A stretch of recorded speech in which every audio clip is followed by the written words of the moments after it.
Hello, my friends. Welcome to Palacial Home audio blog.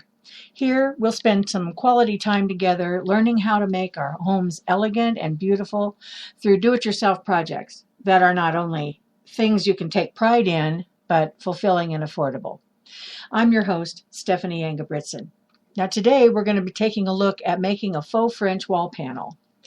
You know, I personally love the gilded French panel systems in the palaces around the world. I just drool over them when I see them in magazines and whatnot. And it's something I always wanted to have in my home. But alas, I couldn't afford them. They were just too expensive. So I began to look for ways that I could reproduce them in an affordable manner. In my research, I found that they were repetitive patterns, which brought me to an ornate picture frame kind of thing.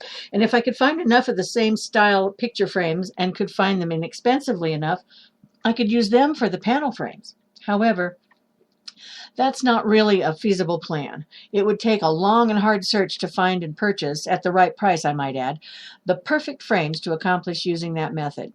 However, I wasn't going to toss it out. You know, that plan is still in the back of the the archives of my little file box of things I want to accomplish.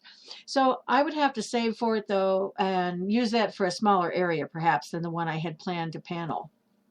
So the first thing I needed to do then was I needed to select the wall I wanted to use the paneling system on, then measure it to see how many panels I needed. That would dictate the number of frames I needed to achieve the end result. And I'm not talking about those picture frames. I'm talking about the frames that you're going to be building. So in my search, I looked at paneling systems that you can purchase at architectural establishments. I also looked at Home Depot and Lowe's and other firms like that. They were all too expensive for me. So once again, I was looking for a way where there seemed to be no way. You know, in looking at pictures of wall paneling systems, I noticed that the frame actually looked like decorative molding. So I began looking in that direction, and I found beautiful moldings that were more affordable and seemed to be the way to go. Then, having chosen the pattern I wanted, I needed something to put inside the panel. And here's where it can get really creative, and you can do it on a shoestring budget. You can use wallpapers. You know, any kind of a selection that you want. You don't have to buy a whole lot of it. You have to buy a roll, but you can get a single roll and it's not really that expensive. Even using gift wrap that's outstanding in a pattern and colors, then fabrics, tapestries, and if I want the more embossed look, then I turn to Sirocco pieces that are actually vintage now, but they're easily found on eBay, Etsy, and Amazon at very reasonable prices.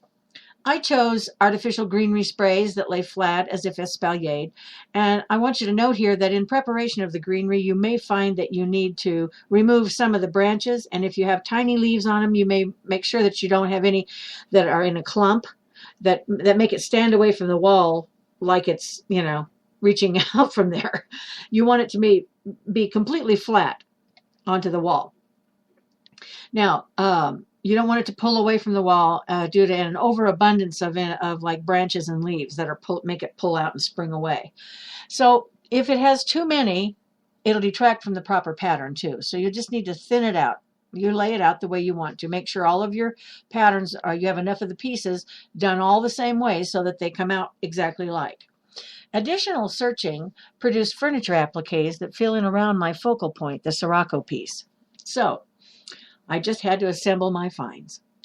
Okay, now we have to gild all the materials because remember, these panels are gold. So a spray can of metallic gold paint priced at under $5 was perfect.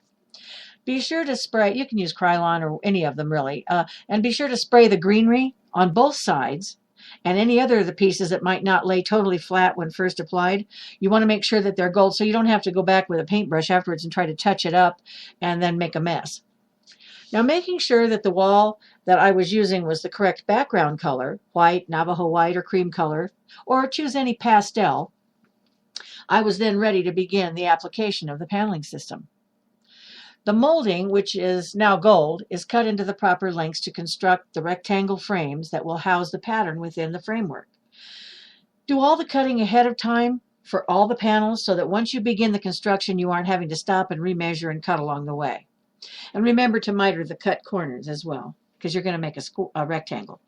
So you make your measurements and then rule off the top and the bottom of where your panel is going to sit once it's applied to the wall.